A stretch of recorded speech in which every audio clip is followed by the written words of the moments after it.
నమస్తే. ఇన్నాళ్ళు నన్ను సపోర్ట్ చేస్తూ, ఎంకరేజ్ చేస్తూ మీ ప్రేమని నాకు అందిస్తున్న ప్రతి ఒక్కరికి కృతజ్ఞతలు.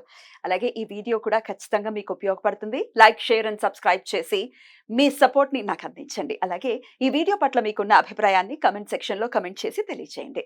ఇప్పుడు వీడియోని చూద్దాం. నమస్తే, వెల్కమ్ టు అవర్ ఛానల్. నేను పద్మిని. ప్రస్తుతంతో పాటు ప్రముఖ ఆధ్యాత్మికవేత్త, ప్రముఖ న్యూమరాలజిస్ట్, లక్ష్మీ నరసింహస్వామి ఉపాసకురాలు శ్రీమతి స్రవంతి గారు ఉన్నారు. మాట్లాడదాం. నమస్తే అక్క. నమస్తే పద్మిని. అక్క, గృహప్రవేశం వీడియోకి సంబంధించి చాలా మంది కంగ్రాచులేషన్స్ చెప్తున్నారు. అందరికీ కూడా కృతజ్ఞతలు. మీరు సంతోషపడుతూ ఉన్నారు. మీరు సంతోషపడతారన్న విషయం తెలుసు కాబట్టి ఆ వీడియోని పెట్టడం జరిగింది. సాధారణంగా ఇది ఇలా చెప్పచ్చో చెప్పకూడదో నాకు తెలీదు. ఇంట్లో ఎవరితో అయినా షేర్ చేసుకోవాలి అని అంటే ఎవరు ఎట్లా ఫీల్ అవుతారో అన్నది తెలియదు. కానీ వీళ్ళు మాత్రం నేను కుటుంబ సభ్యులుగా భావిస్తున్నాను, అందరం కూడా భావిస్తాము. మీరు ఖచ్చితంగా సంతోషపడతారు అని అనుకున్నాను. అలాగే సంతోషపడుతూ నన్ను బ్లెస్ చేస్తూ కంగ్రాట్స్ చెప్తూ thank you so very much. మీ ప్రేమ ఎప్పటికీ ఇలాగే ఉండాలని మనస్ఫూర్తిగా కోరుకుంటున్నాను. చాలా ఆనందం అనిపిస్తుంది. ఇప్పుడు కూడా చూస్తూ ఉన్నాను కమెంట్స్, అందరికీ నేనే రిప్లై కూడా ఇస్తూ ఉన్నాను. అయితే అందులో నేను అబ్జర్వ్ చేసింది ఏంటి అంటే, ఎక్కడుంది ఇంకా అడుగుతున్నారు, గానగాపురం ఎక్కడుంది అని కొంతమంది. 5 ఏళ్ల నుంచి మేము అనుకుంటున్నాం కానీ వెళ్ళలేకపోతున్నాం. ఖచ్చితంగా ఆయన అనుగ్రహం ఉండాలి కదా అక్కడికి రావాలంటే, అదొక క్వశ్చన్. అలాగే శిఖర దర్శనాన్ని చేస్తూ ఎలా దండం పెట్టుకోవాలి, కోరిక ఏదైనా, అది ఇంటికి సంబంధించి అసలు స్వామి ఏ కోరికైనా మనం కోరుకోవచ్చు కాబట్టి ఈ విషయాలన్నీ కూడా ఒక్కసారి క్లారిటీ ఇవ్వండి. ఎలా వెళ్ళాలో కూడా చెప్తాను. తప్పకుండా చెప్తాను. గానగాపురము గుల్బర్గా దగ్గర నుంచి, అంటే కర్ణాటక రాష్ట్రంలో గుల్బర్గా నుంచి ఇంకో గంటన్నర ప్రయాణం ఉంటుంది అనమాట. టోటల్ గా మనకి 5 గంటల్లో వెళ్ళిపోతాం మనం హైదరాబాద్ నుంచి. అలాగే మీరు బస్సు సౌకర్యం కూడా ఉంది. తప్పకుండా డైరెక్ట్ గానే గానగాపురానికి కూడా ఉన్నాయి, లేదంటే గుల్బర్గాలో దిగి కూడా వెళ్ళొచ్చు అనమాట. ట్రైన్ సదుపాయం కూడా గుల్బర్గా వరకు ఉంటుంది. అయితే ఎప్పుడైనా కూడా గానగాపురం వెళ్ళాలి అని అనుకుంటే గనక ముందు రోజు రాత్రి వెళ్ళిపోయి సాయంత్రం గల వెళ్ళిపోయి ఒక్కసారి దర్శనం చేసేసుకొని నిద్ర చేయాలి. నిద్ర చేసి తెల్లవారి పొద్దున సంగమానికి వెళ్ళిపోయి సంగమంలో స్నానం చేసేసి స్వామిని దర్శించుకోవాలన్నమాట. కాబట్టి అలా చేస్తే చాలా మంచిది. ఎలాంటి బాధలైనా కూడా తొలగిపోవడానికి అవకాశం ఉందన్నమాట. నిద్ర చేస్తే స్వామి కర్మని తీసేస్తారనమాట నిద్రలో కూడా. ఒక్కొక్కసారి మనకి చెడు కళలు వస్తూ ఉంటాయి, భయం వేస్తూ ఉంటుంది, నిద్రలో కూడా ఏడుస్తూ ఉంటాం. అంటే ఏంటంటే ఆ చెడు ఫలితాన్ని తీసేశారనమాట, కళలో మనని అనుభవింపజేశారనమాట. కాబట్టి అట్లా మనం వెళ్తే చాలా మంచిది. అయితే మీకు ఇప్పుడు గుల్బర్గా అని రాదు, కాలాబుర్గి అని వస్తుంది. అటు సైడ్ చాలా మంది మార్చుకున్నారు పేర్లు. అంటే బెంగళూరు అని, బెంగళూరుని బంగళూరు అని మార్చుకున్నారు. అలానే మద్రాస్ని చెన్నై అని మార్చారు. అట్లానే గుల్బర్గాని కాలాబుర్గి అని పూర్వనామమే పెట్టుకున్నారు. సో కాలాబుర్గి అంటేనే మీకు గూగుల్లో తెలుస్తుంది అనమాట. అలా వెళ్ళాలి. అయితే గానగాపురంలో బయట శిఖర దర్శనం ఎలా చేయాలి, స్వామివారి ఇల్లు అనేది ఎందుకు అక్కడ తొందరగా నెరవేరుతుంది అనేది మనం చెప్పుకోవాలి. ఇంటి కోరిక అయితే మరీ ప్రత్యేకంగా నెరవేరుతుంది. ఆరోగ్యాన్ని కూడా ఏదైనా కూడా ప్రత్యేకంగా ఆయన నెరవేర్చినటువంటి కోరికలా ఇంటిది ఎందుకు నాకు అనిపించింది అంటే, గురు చరిత్రలో స్వామివారి శ్రీ గురులు అంటారు. మనం ఎలా అయితే శ్రీపాద శ్రీవల్లభులు అని అంటామో, నృసింహ సరస్వతి స్వామి వారిని శ్రీ గురులు అంటారు అనమాట.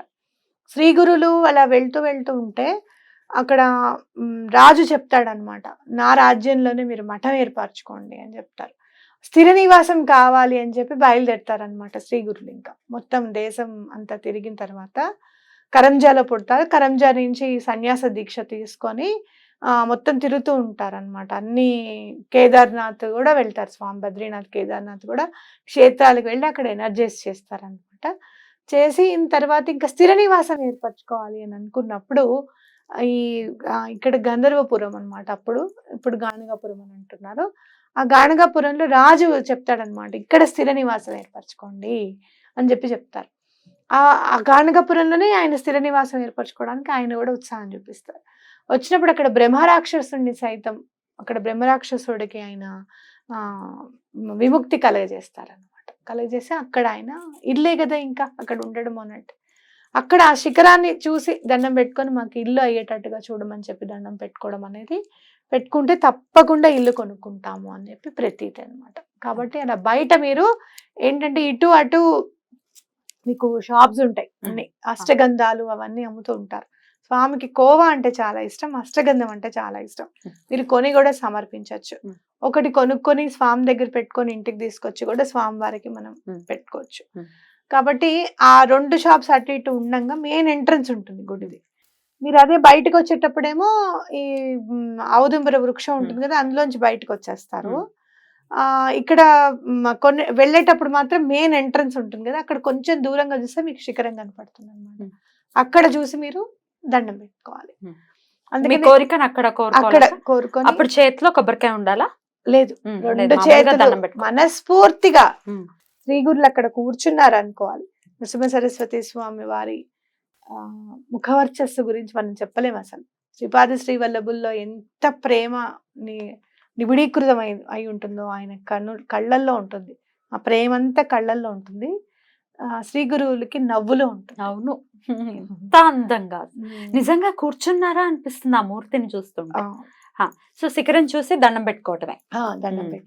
కాబట్టి ఆ మూర్తిని తప్పకుండా మీరు తలుచుకొని, స్వామి ఎటువంటి పరిస్థితుల్లో మేము ఇల్లు కొనుక్కునేలాగా చెయ్యి. లోన్ రావట్లేదు, మీరు ఇల్లుకి కొంచెం అడ్వాన్స్ ఇచ్చి ఉన్నారు, మీకు లోన్ శాంక్షన్ అవ్వట్లేదు, లోన్ శాంక్షన్ అయ్యేటట్టుగా చేయి స్వామి.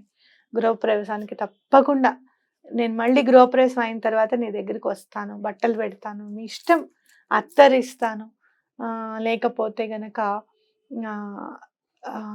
మనని అత్తరు సీస ఆడవాళ్ళు అన్నా కూడా నాకేం బాధ అనిపించలేదు. ఎందుకనంటే గాణగాపురంలో కూడా అత్తరు చాలా ఉపయోగిస్తారన్నమాట. అత్తరికి చాలా ప్రాముఖ్యత ఉంది, గురువుకి సంబంధించినవి కానీ పట్టించుకుంటారా మీరు? తప్పకుండా పట్టించుకోవాలి, ఎందుకంటే దాంట్లో కూడా మంచిని వెతకాలి, నా ఉద్దేశం అది.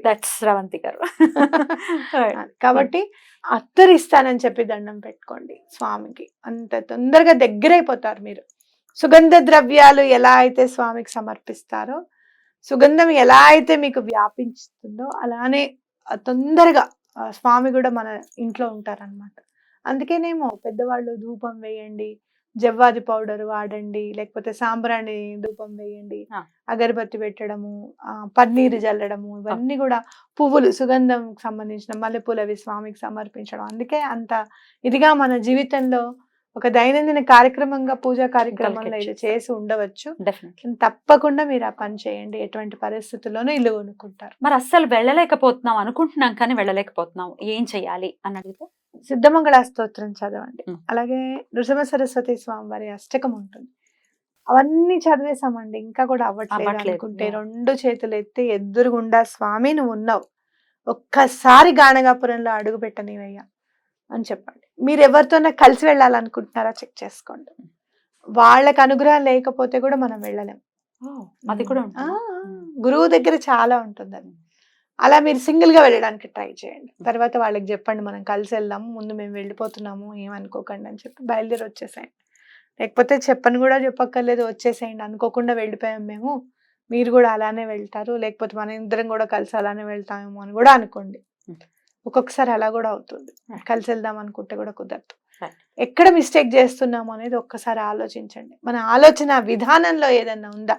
నిజంగా శ్రీపాద శ్రీవల్లభులు వాళ్ళు పుట్టారా? నిజంగానే ఆయన చరిత్ర 2000 సంవత్సరంలో బయటపడిందా? మనకి ఇలాంటి డౌట్స్ చాలా ఉంటాయి.